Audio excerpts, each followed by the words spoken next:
کہتے ہیں من جو تھا وہ کوئی درخت پہ اترتا تھا اور درختوں سے لوگ جمع کرتے تھے، اس میں ان کی غذا تھی. کہتے ہیں وہ ہمیں بھی پتہ ہے وہ کیا چیز ہے، ہمیں معروف ہے عندنا.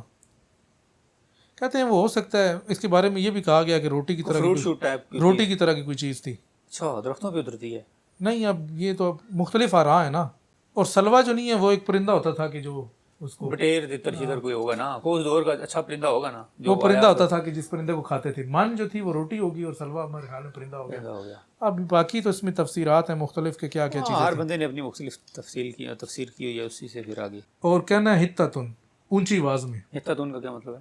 کہتے ہیں ہتتن جو نہیں ہے یہ قاعدہ اور جلسہ نہیں جس طرح ہوتا ہے دعا میں بندہ یہ نماز میں بیٹھتا ہے قاعدہ میں، جلسہ میں جیسا بیٹھتا ہے، یہ اس طرح کی کوئی ایک تھی پوزیشن. ہاں پوزیشن تھی. اور کہتے ہیں ہتتن کا مطلب ہے آئی ہت انا ذنوبنا ہتتن، کہ ہمارے گناہوں کو تو بخش دے. اس طرح کا اس سے مراد یعنی سجدہ کر دیا نا تو اس کے بعد دعا کر دی بندہ یا اللہ تو ہی ہے، بخش دے. اس طرح سے مراد آج ہی شو کرنا. ہاں.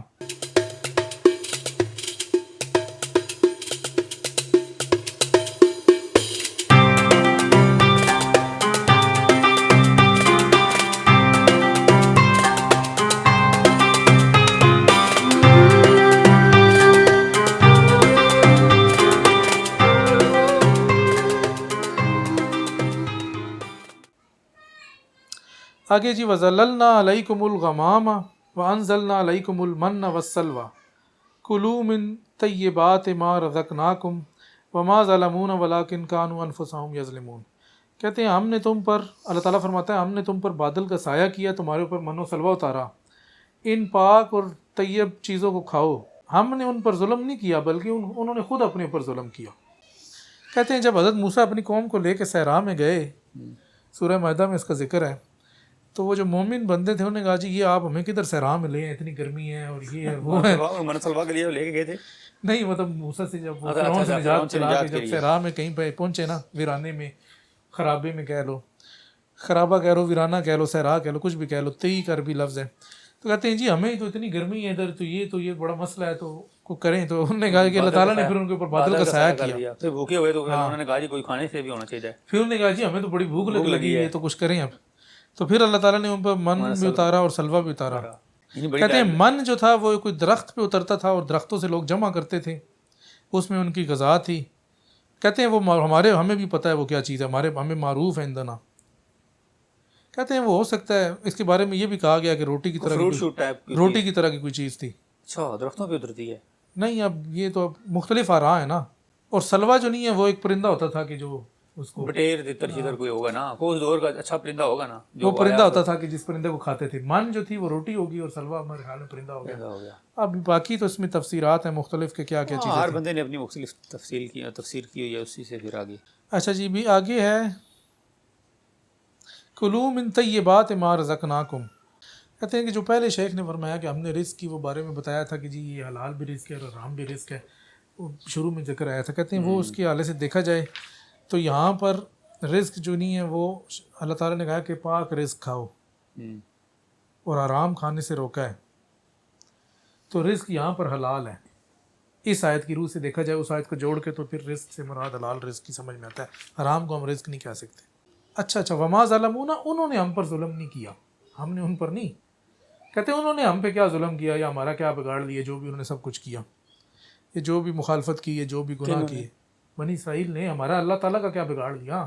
اپنے اوپر ہی جو کچھ کیا ظلم کیا، اللہ تعالیٰ کا کوئی نقصان نہیں. کہتے ہیں وَلَٰكِن كَانُوا أَنفُسَهُمْ يَظْلِمُونَ، بلکہ انہوں نے تو اپنے نفس پہ اوپر ہی جو کچھ ظلم کیا، جو بھی تکلیفیں تھیں انہی کے اوپر ہی لوٹی.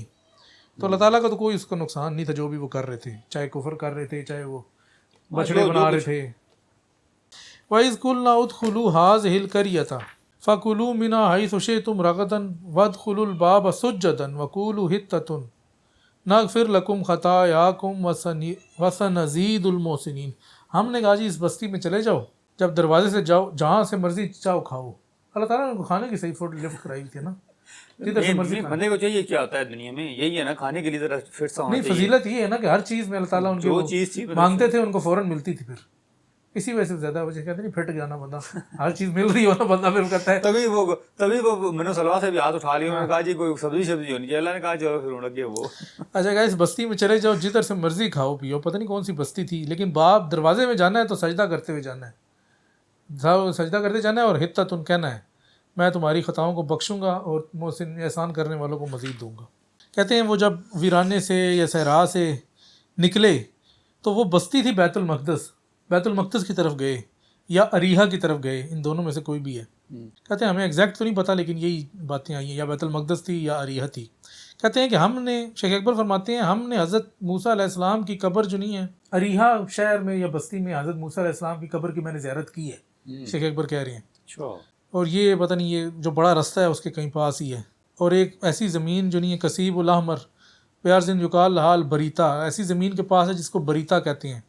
وہاں کے جو پتھر ہیں وہ سفید رنگ کے ہیں ظاہری طور پہ, لیکن باطنی طور پہ جو ہیں وہ سیاہ رنگ کے ہیں. اندر سے کالے ہیں اوپر سے سفید ہیں. کہتے ہیں اس کے اندر جو نہیں ہے وہ تیل شیل ہے, کوئی پتھروں کے اندر تیل ہے. تو ہم جس طرح وہ تیل لگاتے ہیں نا اسے ہم تیل سے آگ جلا لیتے تھے, لیکن اس کی خوشبو بڑی عجیب سی کراہت والی ہے. کہتے ہیں کہ وہ جو قبر ہے نا ان کی وہ راستے کے دائیں طرف ہیں. اگر آپ اریحا کی طرف جا رہے ہیں تو مطلب شیخ نے کچھ زیارت کی ہے, اس کا تھوڑا ایک خاکہ بتایا کہ حضرت موسیٰ علیہ السلام کی قبر کدھر ہے شیخ اکبر کے نزدیک, تو یہ وہ بتایا. تو کہتے ہیں میرے خیال کہتے ہیں شاید یہ وہی بستی ہے جس کی طرف ان کو کہا گیا کہ اس میں چلے جاؤ. فَكُلُوا مِنْهَا حَيْثُ شِئْتُمْ کہ جدھر مرضی سے چاہو کھاؤ اس بستی میں. کہتے ہیں جو مرضی کھاؤ, یہ بھی نہیں کہ کچھ تنگی تھوڑا تھوڑا راشن ملے گا. راغدن جو کہہ دیا, راغدن کا مطلب ہے فی اتساع عیش من غیر تضییق, کوئی کمی شمی نہیں ہے, کھل کے کھاؤ جدھر سے چائے کھاؤ. ہاں کوئی کمی تو اس نہیں. بستی کے اندر تھا کیا بتاتے ہیں نا وَادْخُلُوا الْبَابَ سُجَّدًا, لیکن بستی کے جب دروازے سے اندر جانا ہے تو سجدہ کرتے ہوئے جانا ہے, اور کہنا ہے حتتن اونچی آواز میں. حتتن کا کیا مطلب ہے؟ کہتے ہیں حتتن جو نہیں ہے یہ قادہ اور جلسہ نہیں جس طرح ہوتا ہے دعا میں بندہ یہ نماز میں بیٹھتا ہے قادہ میں, جلسہ میں جیسا بیٹھتا ہے, یہ اس طرح کی کوئی ایک تھی پوزیشن. ہاں پوزیشن تھی. اور کہتے ہیں حتتن کا مطلب ہے آئی حت انا ذنوبنا حتتن کہ ہمارے گناہوں کو تو بخش دے, اس طرح کا اس سے مراد یعنی سجدہ کر دیا نا تو اس کے بعد دعا کر دی بندہ یا اللہ تو ہی ہے بخش دے, میں اس طرح سے مراد ہے. آج ہی شو کرنا. ہاں اچھا یہ کہتے ہیں ایک یہ مطلب ہے. دوسرا مطلب یہ ہے کہ جب تم سجدہ کرو اور اپنی عبادت سے فارغ ہو جاؤ فحتو ای انزلوا رحالکم حتتن, تو اپنے یہ جو سارے مویشی اور جو تمہارا ساز و سامان ہے اس کو اتار لو. خیر شیخ اکبر نے یہ دو اس میں بیان کی ہیں چیزیں. نغفر لکم خطایاکم, ہم تمہاری خطاؤں کو بخشیں گے. کہتے ہیں خطا جو ہے وہ خطیہ کی جمع ہے, اور خطیہ سے مراد یہ جو تمہارے پہلے گناہ جو تم نے کر چکے ان کو بخشیں گے. وَسَنَزِيدُ الْمُحْسِنِينَ, اور محسنین کو مزید دیں گے.